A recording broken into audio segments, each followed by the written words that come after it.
Bueno, y aquí estamos. Estamos como todas las tardes de 5 a 6 en EUTV y con Rumores de la Calle.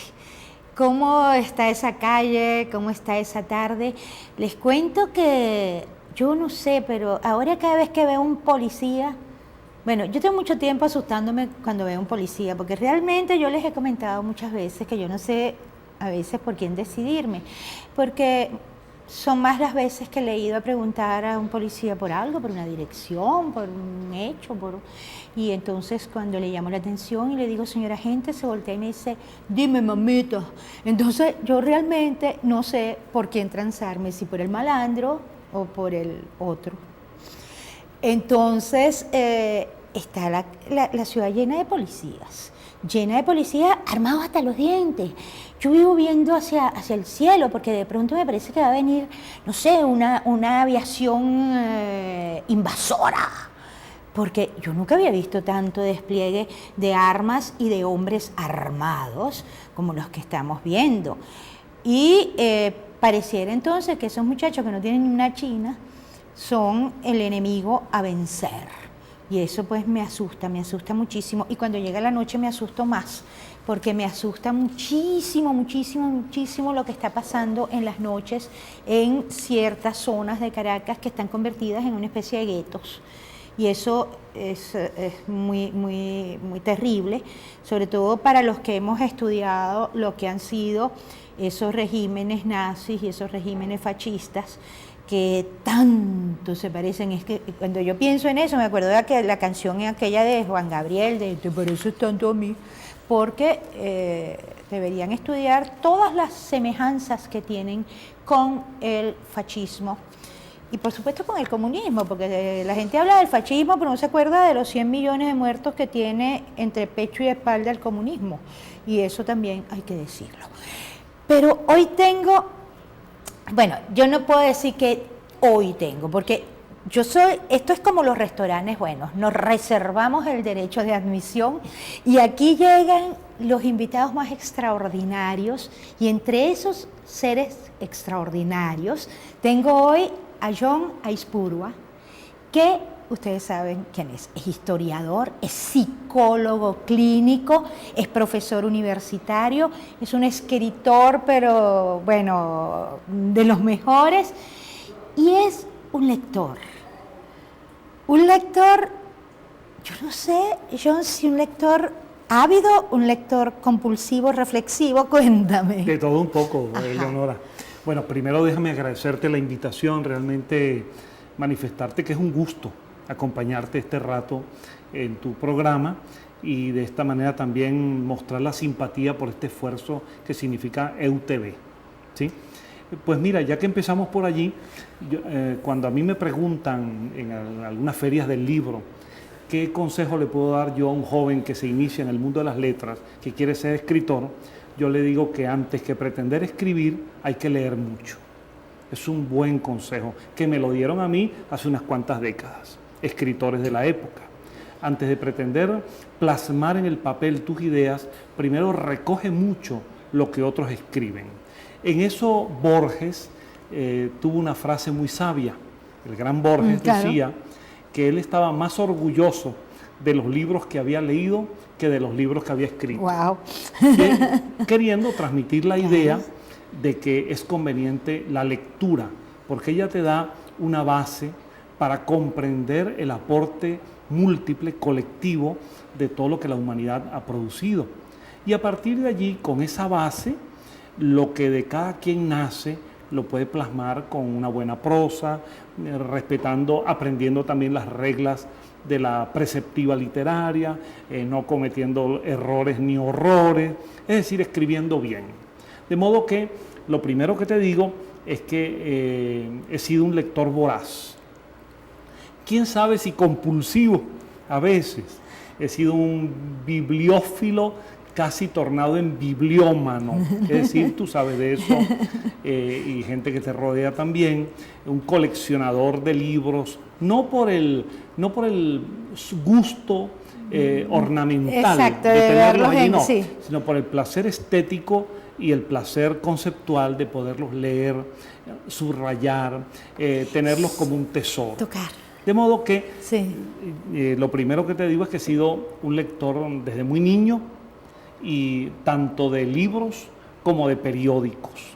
El diarios como el Universal, como el Nacional, como Tal Cual, diarios que leo habitualmente, diariamente. Si no los leo no me siento completo, junto con la lectura con cierto orden, con cierto método, más la formación académica, permite que uno se atreva a escribir algunos libros. Fíjate, yo te estoy oyendo fascinada y yo siempre he pensado que tú hablas como escribes y escribes como hablas. O sea, es una cosa como bidireccional. Coherencia, Ajá, coherencia. Es coherencia, ¿verdad? Porque hay personas que a veces en ellas se presenta una disonancia y se dice, qué bueno escribiendo, pero casi que no soporto escucharlo.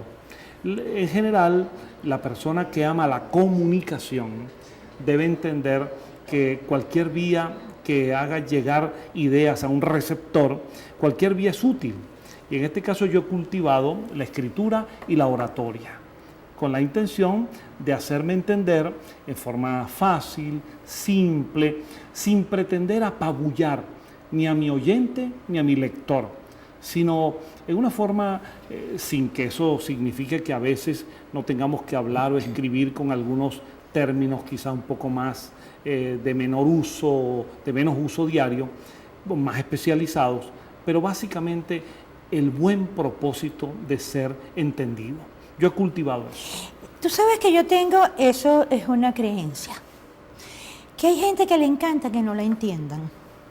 Sí. Porque se siente entonces que es de una profundidad tal que nadie lo entiende. Sí, y yo creo que eso es una tragedia, que claro, a ti no te entiendan. Y todo buen comunicador, y en el caso específico los educadores, saben que lo importante no es causar la impresión de asombro o de admiración en el que habla o en el que escribe. Lo importante es ser entendido, claro, aunque se esté o no de acuerdo, pero que se sepa lo que la persona quiere transmitir. Y esa serenidad, esa tranquilidad que te da escuchar a alguien que sabe llegarte. Claro. Porque yo no sé, yo me pongo muy angustiada y pierdo entonces el hilo cuando hay alguien muy rebuscado, muy barroco en lo que y me pongo sumamente angustiada. Sí. En cambio, cuando las cosas fluyen, qué divino es, ¿no? Claro. Y de paso, allí está la clave del éxito en el educador, en el comunicador, en el expositor. No pretender causar impresión con tecnicismos, neologismos, palabras rebuscadas, sino hablar con simplicidad, porque está demostrado, y como psicólogo lo puedo asegurar, y como educador, que una persona es capaz de transmitir una idea tanto más en profundidad cuanto más en simplicidad la exprese. Porque cuando alguien domina un tema, no le cuesta mucho y lo puede poner al alcance del auditorio. Pero cuando alguien no lo domina, empieza a envolverlo, domina media, tiene que dar vueltas, claro, circunloquios, es allí donde vienen las redundancias. Y gente que después de tanta redundancia, a cada momento te dice, valga la redundancia. Y yo siempre digo, no, la redundancia no vale. Y menos en el lenguaje oral y en el lenguaje escrito. La redundancia es un error. Perdonen la redundancia, qué más maravilla. Que valga la redundancia. Ajá, qué bueno. Hay que evitar, salvo a veces que a uno claro, al mejor cazador se le va una liebre. Claro. Pero en general, la utilización de muletillas, sí, el repetir por supuesto. Y que ya son ese tipo de expresiones inútiles, todo eso afea el lenguaje e impide que la sustancia de lo que estás comunicando llegue limpia, llegue bella, llegue con eso que los griegos llamaban eufonía, es decir, que suena bonito y a la gente le agrada escucharlo. Wow, a mí me está agradando demasiado. Fíjate una cosa, John. Yo tenía todo un planteamiento, pero yo te estoy oyendo y empiezo a pensar cómo han destrozado el idioma. No solamente el idioma castellano, vamos a estar claros, los idiomas. El hombre de hoy, y cuando hablo del hombre, hablo de jóvenes, de mujeres y del ser humano. Del ser humano. El hombre de hoy ha destrozado sus idiomas, sus lenguas, ¿no? Y entonces vemos que usa cada vez menos palabras. Es así. Fíjate que en el caso del castellano, que es nuestra lengua, yo recuerdo que el doctor Uslar Pietri, por quien yo tengo, creo que tú también, una gran reverencia y admiración. Yo tuve la fortuna de tratarlo mucho y una maravilla. Claro, y de ser amiga de sus hijos. Fíjate, el doctor Uslar, que es una de las grandes figuras intelectuales que aportó Venezuela al mundo hispanohablante, y quién sabe si al mundo de la cultura universal. El doctor Uslar decía que un venezolano promedio, en un idioma que puede abarcar más de 100.000 términos propios, un venezolano promedio no pasaba de 300 términos, de 300 palabras diferentes. Lo decía Uslar hace ya 20 años o más. Tú sabes que yo me he puesto a investigar y en inglés, en francés, en español, esas 3 lenguas importantes. Los jóvenes que están tan metidos en la internet y que mandan mensajitos de texto y cosas, no llegan a 100 palabras. Peor aún. ¿Tú sabes lo que es eso? Sí, una pobreza, una indigencia cultural total. Y además tú ves, porque hay como una cosa de moda, ¿no? Yo, por ejemplo, que alguien me ponga la K. En vez de la Q y la U. Claro. Es algo que me enerva. Y yo soy muy respetuosa de la gente que me escribe por Twitter, porque Twitter es un gran medio de comunicación. Y yo trato de responder a todos. Pero cuando me llegan esas cosas horrorosas, pues no, me niego. Sí, en eso hay, como tú lo sabes, hay muchos motivos. El hecho, por ejemplo, de que Twitter te obliga a 144 caracteres. Pero es una maravilla porque es la capacidad de síntesis. Pero algunos lo entienden como un recurso para abreviar indebidamente, utilizar letras en lugar de sílabas. Y eso afea el idioma. El idioma lo destruye. Y provoca un automatismo, de manera que cuando la persona va a escribir sin esa presión, repite los mismos errores. Vamos a quedarnos aquí, identificamos EUTV y regresamos.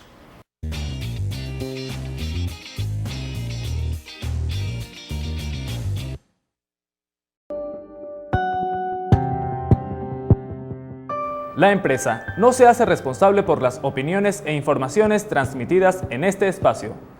Las declaraciones y conceptos emitidos en las entrevistas y programas son de la exclusiva responsabilidad de sus productores, conductores e invitados.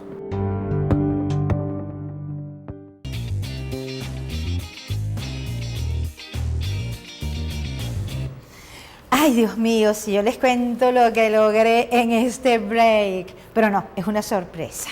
Ya después se las digo. ¿Y las sorpresas dejan de serlo si se anuncian? Claro, exacto. No. Déjenlo así, olvídense que lo anuncié. De acuerdo, de acuerdo. Estamos viviendo, John, una situación muy dramática en el país. Estamos viviendo una especie de recrudecimiento del miedo, el miedo como estrategia política, lo que Luis José Uzcategui, el psiquiatra, llama la miedocracia. Muy bueno.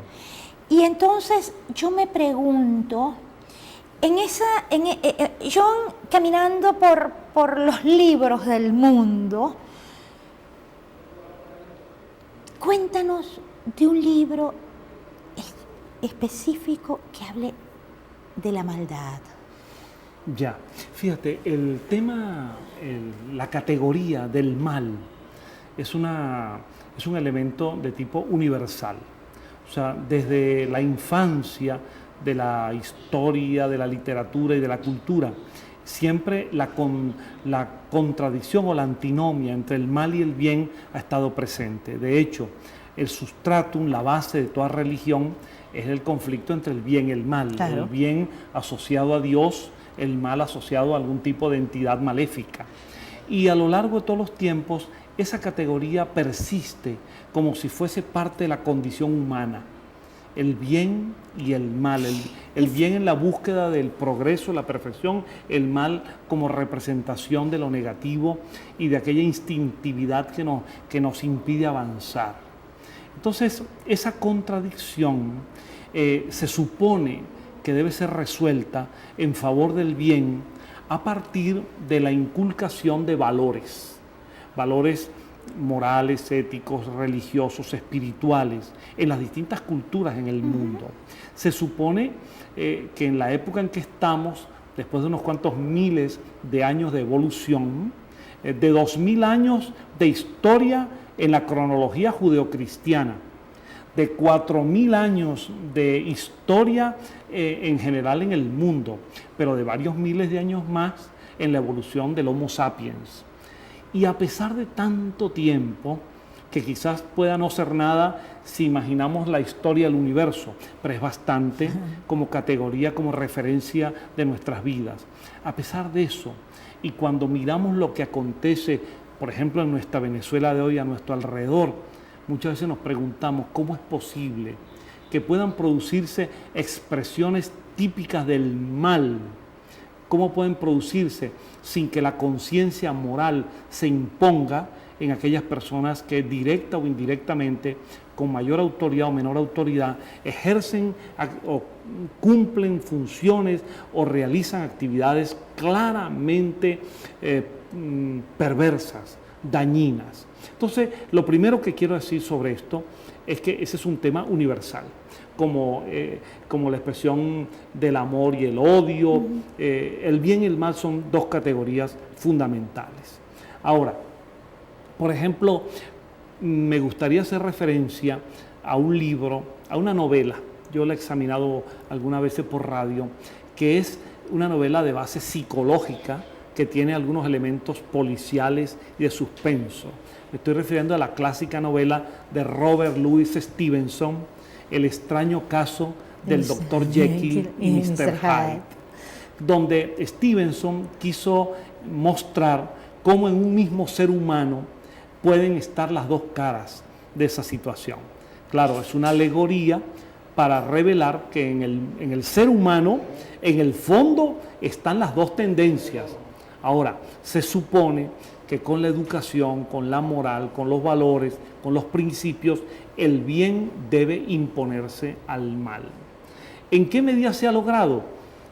Si miramos la evolución histórica, por lo menos de los últimos siglos, yo me atrevo a decir, con cierto optimismo, que la flecha de la historia va en una dirección básicamente hacia lo bueno, hacia el bien, hacia lo bello, hacia lo verdadero.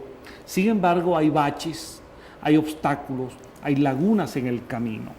Por ejemplo, yo voy a poner 2 o 3 referencias básicas de lo que entendemos por lo que significa el bien. A mí me gustaría, por ejemplo, citar a Gandhi. Cómo el Mahatma Gandhi fue capaz, con el ayuno, la oración, la inspiración de los textos védicos, fue capaz con la doctrina de la no violencia activa, fue capaz de derrotar al imperialismo inglés y a todo el militarismo que eso significó. Lamentablemente Gandhi cae víctima de un fanático, de uno de aquellos por los cuales él sacrificó su vida. El mismo caso de Martin Luther King, luchando por los derechos civiles, sobre todo de la población negra de Estados Unidos. Yo digo negra porque me parece una majadería lingüística que le estén inculcando eso a uno de afrodescendientes. Sí, exacto, como que porque entonces tendríamos que hablar de los eurodescendientes, claro, y los asiáticos descendientes. Claro. Es una verdadera majadería lingüística, ¿no? Esa es esa semántica comunista, sí, que busca sembrar odio, sí, y engañar. Me gustaría citar el caso, por ejemplo, inspirador del doctor Albert Schweitzer. Schweitzer fue un teólogo luterano alemán que a los 40 años de edad se gradúa de médico, no con la intención de ejercerla en un consultorio privado, sino para irse a África, a Gabón, a Lambaréné, y allí instalar un consultorio gratuito para el pueblo africano. A diferencia de aquellos colonizadores y explotadores y traficantes negreros que fueron a tomar a aquellos hombres y traerlos como esclavos a América. Eso es el bien. Ese es el bien. Podría citar a Jesús, a Buda, a Sócrates. Caín y Abel. Bueno, Caín y Abel es el mismo Exacto. antagonismo entre el bien y el mal, ¿no? En la concepción bíblica judeocristiana. Ahora, por el lado de lo que podríamos llamar la antítesis de eso. Cuando uno, por ejemplo, prefigura lo que significó el nazismo, Hitler, Goebbels, Himmler, Eichmann, toda esta cantidad de seres bárbaros que se dedicaron en nombre de una supuesta raza aria a exterminar a los judíos, a los gitanos y a todo el que a todos los que se opusieron. Por supuesto. Pero así como Hitler o Mussolini o Franco, también hay que decir que tan criminales como ellos fueron Stalin, claro, y toda esa corte que implantó la revolución soviética, o las tiranías que todavía persisten. Bueno, iba a citar a Mao Zedong, responsable con su revolución cultural. El horror en Camboya. El horror de Pol Pot en Camboya, el comunista Pol Pot. Lo que es Corea del Norte. Lo que es Corea del Norte, lo que es la tiranía cubana, que es la tiranía más larga en la historia contemporánea del mundo. Entonces, allí tenemos dos referencias. Y no quiero dejar de lado citar a Mandela. Porque Mandela es el ejemplo de un hombre que al principio tuvo una manera de entender la lucha y poco a poco fue evolucionando. 27 años de injusta prisión provocadas por el racismo le llevaron a una reflexión. Y cuando Mandela sale de aquella cárcel, no sale a hablar de la república anterior, ni sale a excitar odios. No. Sale con una doctrina de perdón y de reconciliación. Ese es el verdadero líder moral y de bien para la humanidad. Yo creo que hacia allí tenemos que mirar. Es una pena que haya todavía personas, por ejemplo en nuestro país, que miren hacia Fidel Castro, que miren hacia Che Guevara, que miren hacia Stalin o hacia el comunismo, como algunos antes miraron hacia el fascismo, y no miren a Mandela, no miren a Schweitzer, no miren a Gandhi o a Luther King. Pero tú hablabas de un sustento moral, pero es que hay seres que son absolutamente amorales. O sea, ¿cómo le hablas de moral a alguien que eso no le llega a nada? Sí. ¿No? Tú al principio hablabas de esos valores, y yo siento, y es parte también de toda este horror que estamos viviendo con el renacer de ese mito cubano, que yo lo estudié bastante cuando hice con mi marido Luis José Uzcategui el libro Los hombres que erotizó Fidel. Correcto. ¿No? Y entonces yo me pregunto, ¿pero cómo dos tiranos, el patriarca y el heredero, ¿no? Dos carcamales, sí, pueden hoy en América ser considerados demócratas? Porque allí viene la complicidad. La complicidad generalmente derivada de conveniencias económicas, culturales o políticas, de lo cual está sufriendo este país nuestro, víctima de tanta represión, donde la solidaridad es escasa en el mundo, porque hay factores económicos que inciden para que, sabiendo en el mundo lo que en Cuba acontece, como lo que desde hace tantas décadas, 55 como lo que años. ahora está pasando aquí desde hace 3 lustros, sin embargo, silencian eso porque hay intereses geopolíticos, económicos, para callar. Cuando yo... Ahora, eso es el mal también. Claro. Por ejemplo, yo sigo esa pensando... complicidad es el mal. Yo sigo pensando que líderes latinoamericanos, como Mujica en Uruguay, un hombre que de verdad sufrió fuertemente una dictadura militar de derecha, o como Dilma Rousseff, que de verdad sufrió también lo mismo, y que aman a sus pueblos. Yo estoy convencido de que ellos están atados por compromiso para no expresar su rechazo a que las mismas prácticas que ellos sufrieron, a condenarlas en la Venezuela actual donde Pero estudiantes, atado, jóvenes y personas o y sea, gente de la población está sufriendo lo mismo. John, tú que nos quedan solo 2 minutos, tú que tienes esa fe en el hombre, ¿no? ¿Atados a qué? ¿Atados a un barril de petróleo? ¿Es que una gota de petróleo es más importante que una gota de sangre? Sí, en algunos casos, y para ellos. Y por otro lado, hay una mitología, hay un imaginario colectivo creado hábilmente por la propaganda comunista en el mundo, que viene desde el siglo XIX y sobre todo aplicada en el siglo XX, según la cual bajo la máscara, porque es una máscara de la izquierda marxista, hay un propósito de apoyar las causas justas del pueblo. Y al final lo que se demuestra es que esos pueblos sojuzgados por esos regímenes en el siglo XX y los residuos que quedan ahora tipo Corea del Norte y Cuba terminan tan maltrechos como antes, sin progreso económico ni social y sobre todo sin libertad. ¿Qué es lo peor? Y eso es a lo cual nosotros en Venezuela, haciendo uso de reservas morales, sin querer discutir los errores que se cometieron antes, sino más bien superarlos, estamos como personas de bien enfrentadas y denunciando un sistema que se intenta imponer, que es contrario a la naturaleza del pueblo venezolano. Bueno, yo no voy a agregar nada más, yo solamente quiero agradecerle profundamente a John Aizpurua el haber estado con nosotros, con ustedes y conmigo, y habernos dado esta visión de el derecho que tiene el hombre, la creación divina que es el hombre, el ser que fue hecho a la imagen y semejanza de un Dios, de gozar de libertad y de dignidad. Sin duda. Muchísimas gracias. Un gusto grande, mi amor, un gusto grande, mucho cariño para todos y confianza y optimismo que Venezuela tiene un destino mejor. Amén. Vamos, identificamos y volvemos.